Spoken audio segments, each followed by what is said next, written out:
The impossible choice.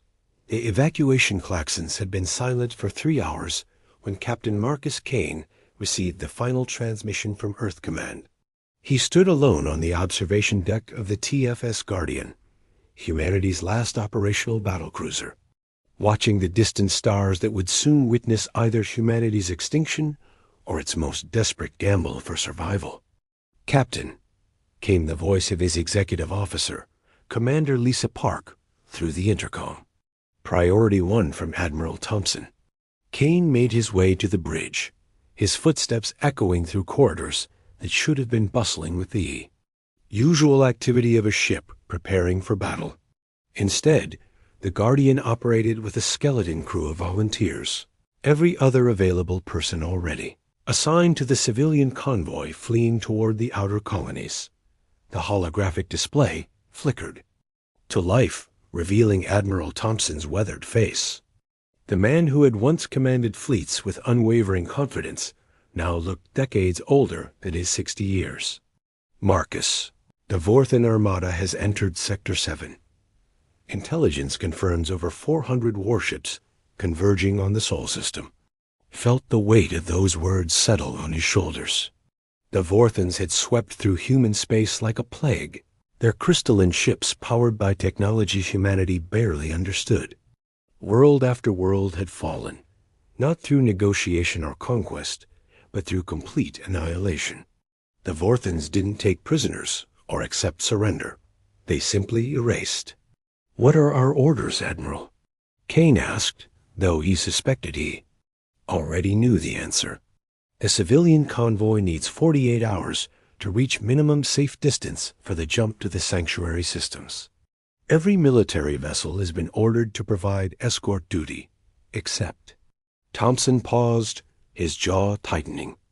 "Except one ship needs to stay behind. Someone has to buy those 48 hours. The bridge fell silent.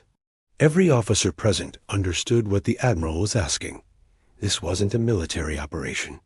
It was a death sentence wrapped in duty's clothing. "The Guardian is our most advanced battlecruiser," Thompson continued. "If any ship can delay them long enough, it's yours. But Marcus, I won't order you to do this. It has to be voluntary, for you and your entire crew." Kane looked around the bridge at his officers. Lieutenant Commander James Rodriguez at weapons. Control, his hands steady despite the gravity of the moment. Dr. Sarah Chang at her medical station, her expression resolute. Chief Engineer Mikhail Volkov, who had kept the Guardian running through 3 years of constant warfare. These people had become more than crew. They were family forged in the fires of humanity's darkest hour. "Give us 1 hour, Admiral," Kane said. "I'll poll the crew." Thompson nodded, and the transmission ended. Kane activated the ship-wide communication system, his voice carrying to every corner of the massive vessel. "All hands, this is the captain. I won't sugarcoat our situation. The Vorthan fleet is coming, and someone needs to hold them off while our families escape. Command has asked the Guardian to be that someone. This is not an order.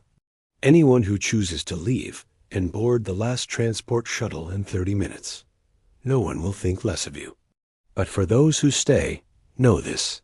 We won't be coming back. We'll be trading our lives for time. Time that 2 billion civilians need to survive. I'll be on the bridge. Whatever you decide, it's been an honor serving with you all."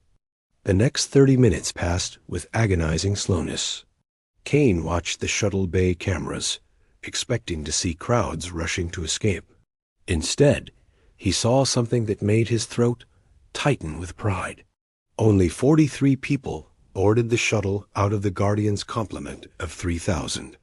The rest remained at their posts. Commander Park approached with the final count. "Captain, we have 2,957 souls choosing to stay.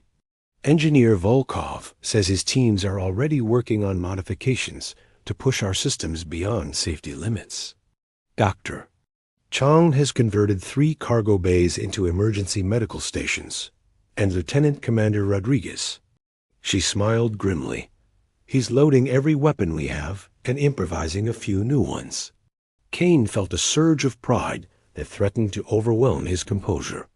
These people, these extraordinary ordinary humans, had chosen to stand when running would have been so much easier.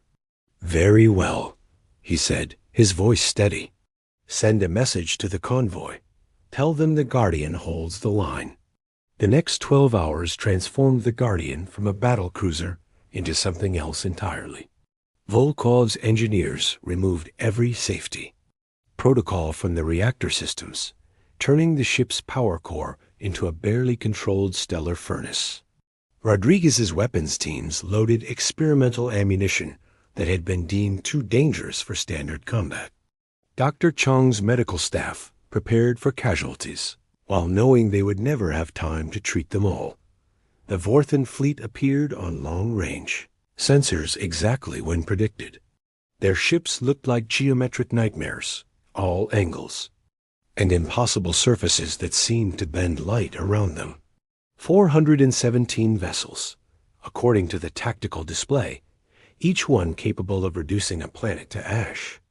"Incoming transmission," announced Communications Officer Chun. "It's from the Vorthen command ship." The main screen filled with the image of a Vorthen commander. The alien stood 3 meters tall, its crystalline body refracting light in patterns that hurt human eyes to follow.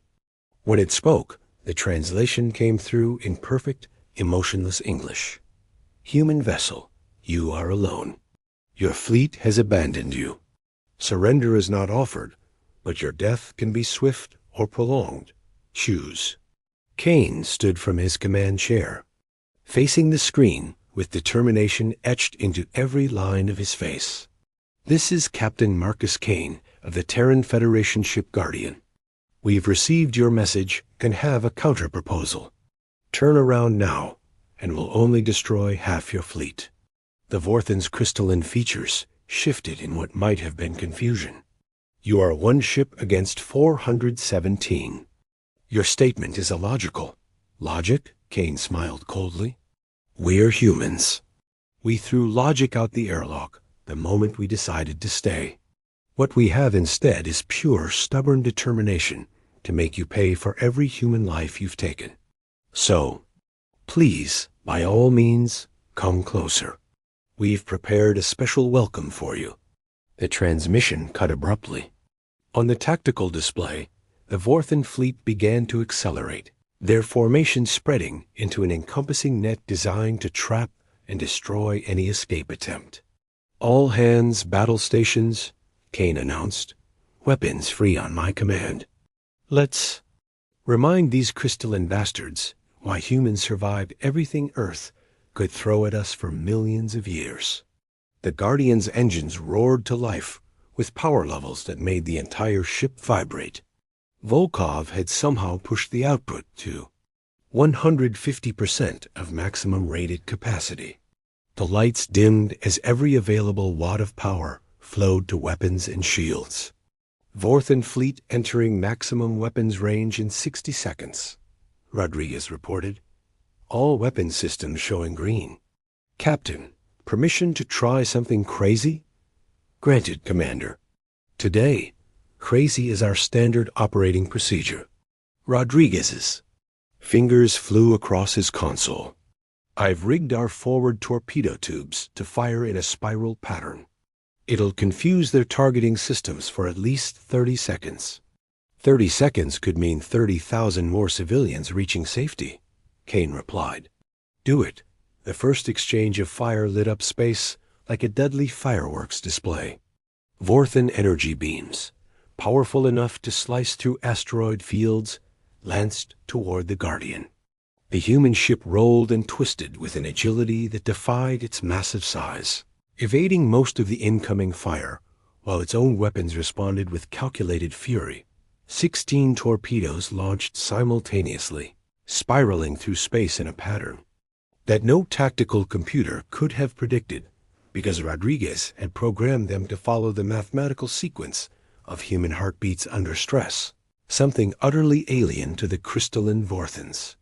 3 enemy destroyers died in this first salvo, their geometric hulls shattering like glass sculptures hit by sledgehammers. 3 confirmed kills. Chun shouted over the noise of overloading systems. The convoy reports they're 12 hours ahead of schedule, but the Vorthans adapted quickly. Their remaining ships spread wider, forcing the Guardian to divide its attention across multiple attack vectors. Energy beams started finding their mark, carving glowing scars across the battlecruiser's armor. Hull breach, Deck 7, someone reported. Emergency bulkheads sealed. Shields down to 60%. Port. Engine array taking damage. Kane gripped his command chair as the ship shuddered under another barrage. They had survived the first 10 minutes, but the real test was just beginning. The main Vorthan fleet was still approaching, and the Guardian's resources were not infinite. Captain. Volkov's voice crackled over the comm. I can give you one more surprise. Remember that experimental dark matter generator we were never supposed to activate? The one that could theoretically create a localized black hole? Kane asked. That's the one. Give me 5 minutes to modify it. We might not survive the activation, but neither will anything within 10,000 kilometers. Kane made the calculation instantly. Do it.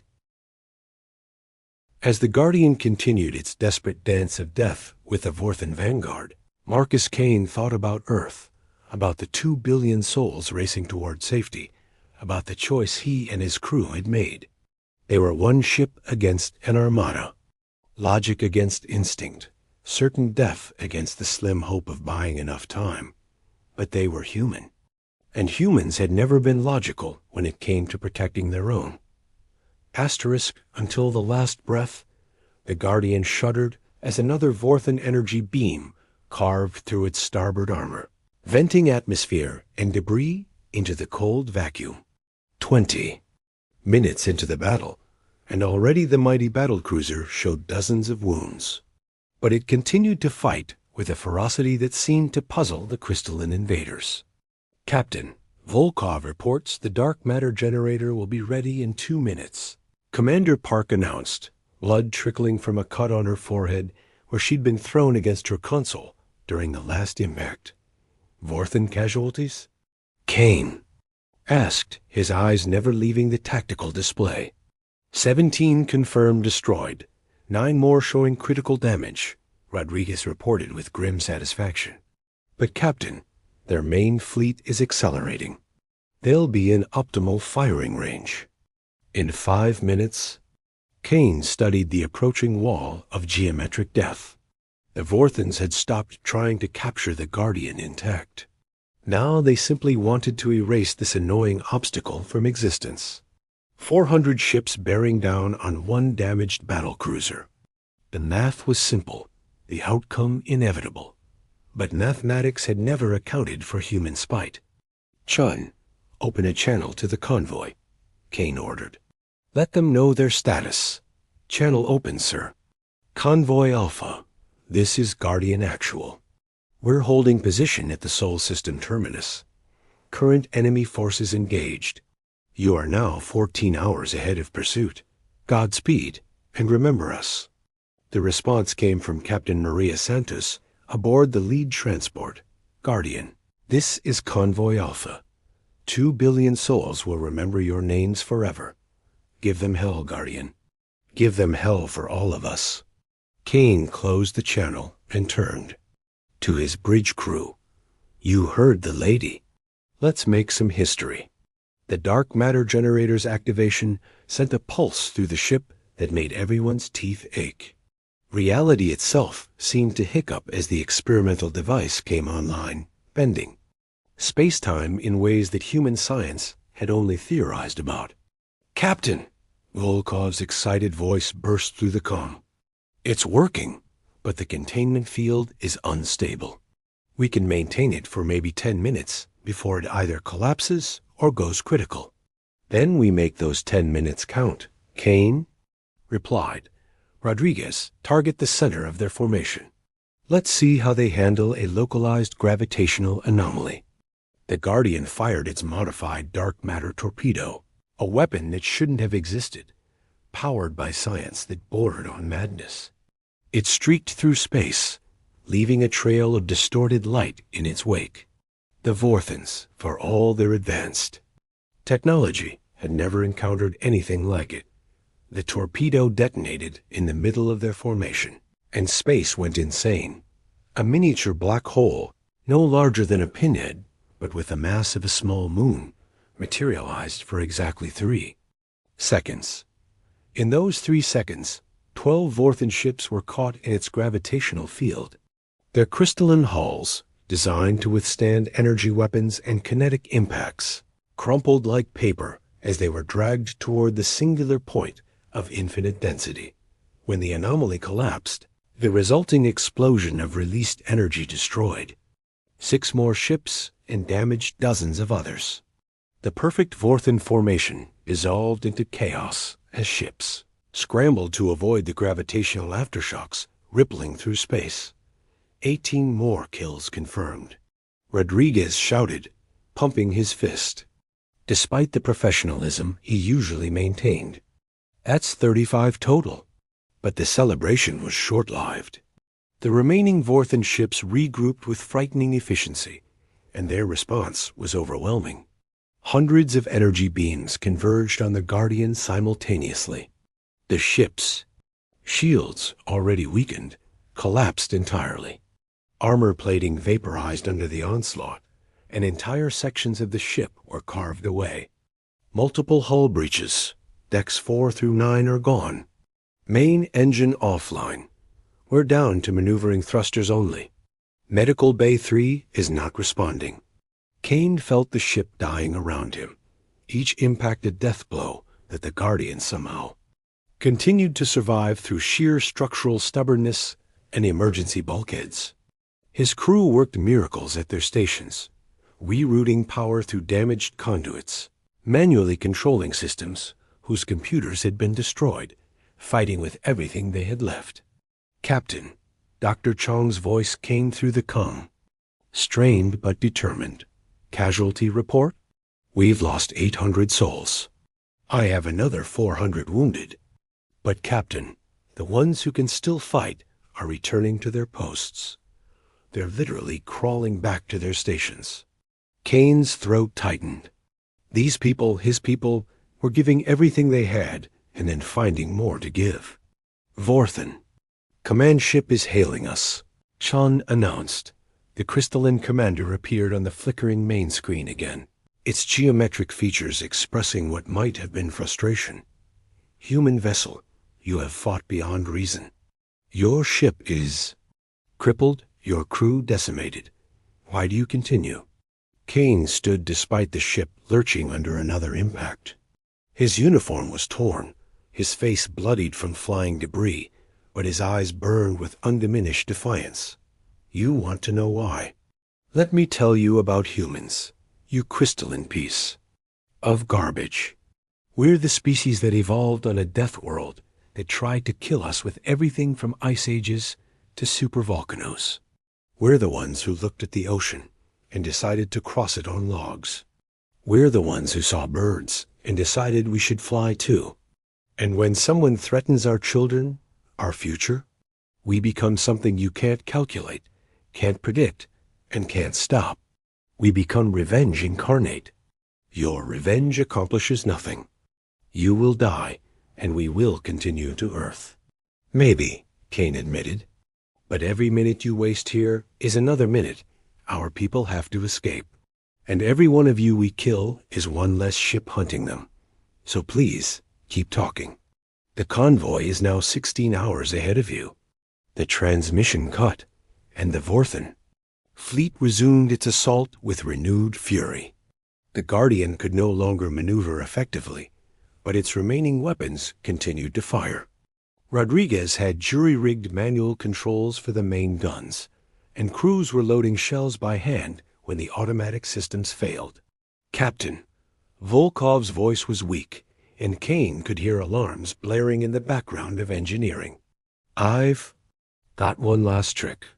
Remember how I removed all the safety protocols from the reactor? Don't tell me you're thinking what I think you're thinking.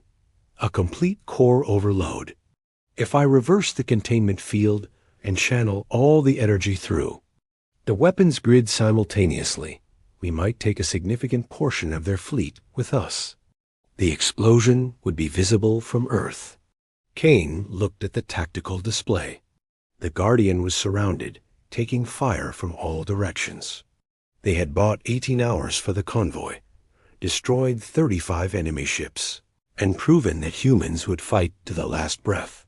But the Vorthans still had over 300 ships, more than enough to catch the convoy if they broke off now. How many could we take with us? If I do this right? Maybe 50, possibly more if they're clustered close enough. Do it, asterisk the order. To abandon ship never came. Every soul aboard the Guardian had made their choice hours ago. They would stand their ground until the end. All hands, Kane announced over the failing communication system. Prepare for final action. It's been the greatest honor of my life to serve with you. Tell them humans never yielded. The Guardian's weapons fell silent as Volkov redirected every watt of power to the overloading reactor. The Vorthans, perhaps sensing victory, closed in for the kill. Their ships formed a sphere around the dying battlecruiser, energy weapons charging for a synchronized strike that would vaporize the human vessel Dot in engineering. Mikhail Volkov worked with hands burned by radiation, his vision blurring as he manually programmed the final sequence. On the bridge, Marcus Kane stood tall, despite the ship breaking apart around him, watching the enemy close in. In the medical bays, Sarah Chung continued treating wounded, even as the bulkheads buckled.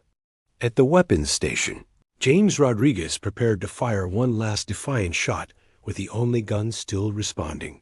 The Vorthan commander appeared on screen one final time. Any last words, human? Kane smiled, blood running from a dozen wounds. Yeah, humanity sends its regards. Volkov initiated the overload. Asterisk. For a moment, nothing happened. Then the Guardian's hull began to glow, brighter and brighter, until it outshone the distant sun. The Vorthans tried to pull back, but it was too late. The containment field reversed, and the equivalent of a small star's worth of energy exploded outward in a sphere of pure destruction. 53 Vorthan ships were vaporized instantly. Another 28 were critically damaged by the shockwave. The perfect sphere of their formation was shattered, leaving gaps that would take precious hours to reform. The Guardian's final transmission, sent in the microsecond before destruction, reached the convoy 20 hours later. It was Captain Kane's voice, steady and unafraid. Convoy Alpha, Guardian Actual, mission complete. 22 hours bought and paid for. 88 enemy ships confirmed destroyed. The rest is up to you. Remember us not as heroes, but as humans, who did what humans do. We protected our own. Guardian out. The convoy escaped. 2 billion souls reached the sanctuary systems, where humanity would rebuild, grow stronger, and eventually return to reclaim their home. And they would never forget the Guardian and her crew, who stood alone against impossible odds and fought until their last breath. Years later, when human fleets returned to the Sol system in force, they found the debris field where the Guardian had made its last stand. Crystalline wreckage mixed with human steel, a testament to the battle that had saved humanity. They built a monument there, a simple beacon that broadcast a single message to any who would listen. Here stood the TFS Guardian. One ship, 3,000 souls. They held the line. The Vorthans, when humanity finally encountered them again, had added a note to their historical records about the battle. It simply read, First encounter with humans. Tactical victory. Strategic error. Humans do not calculate survival. They calculate revenge. And in the schools of the sanctuary systems, children learned about the day when logic said humanity should have died. But 3,000 humans said no and made the galaxy listen. The Guardian's legacy lived on not in monuments or songs, but in the simple truth that when humanity's survival was at stake, ordinary people could become extraordinary, and one ship could defy an empire. They knew they would never return. But they fought until the last breath anyway, because that's what humans do. Asterisk.